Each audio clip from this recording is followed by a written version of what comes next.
Hi, அனைவருக்கும் வணக்கம். ரீசெண்டாக நேஷனல் பொல்யூஷன் கண்ட்ரோல் டே நடந்துச்சு.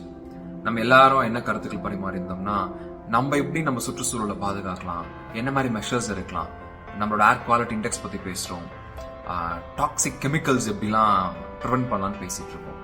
பட் ஐ ஃபெல்ட் இந்த கண்டென்ட் ரிலேட்டடாக we did miss one thing very important which we keep doing almost every time அப்படின்னு நான் பார்த்தேன்.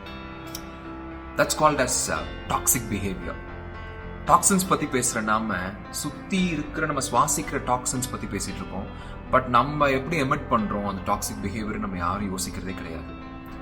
ஃபார் எக்ஸாம்பிள், நம்ம கருத்துக்களாக இருக்கலாம், நம்ம பண்ணுற விஷயங்களாக இருக்கலாம், அது மற்றவங்களை எப்படி ஹர்ட் பண்ணுது, மற்றவங்களை டிஸ்டர்ப் பண்ணுதா, மற்றவங்களை கஷ்டப்படுத்துது, எந்த வகையில் அவங்கள ஆழமாக அதை தாக்குதுன்னு சொல்லி நம்மளுக்கு யாருக்கும் தெரியறதில்ல.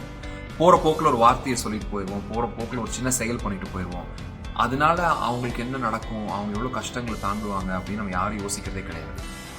ஸோ இன்னையிலிருந்து சுற்றுச்சூழலை காப்பாற்றுவோம். கண்டிப்பாக நம்ம சுற்றி இருக்க மனிதர்களையும் காப்பாற்றுவோம். நம்ம சொல்கிற கருத்துக்களை கண்டிப்பாக ஒரு தடவை யோசிச்சு சொல்லலாம். அது ரைட்டா தப்பா, மற்றவங்களை கஷ்டப்படுத்தாதான்னு சொல்லி டாக்ஸின்ஸ் பற்றி யோசிக்கிற நம்ம பண்ணுற டாக்ஸிக் பிஹேவியர் பற்றி நம்ம கண்டிப்பாக யோசிச்சு மைண்ட்ஃபுல்லாக இருக்குன்றது தான் என்னோட சின்ன ஆசை.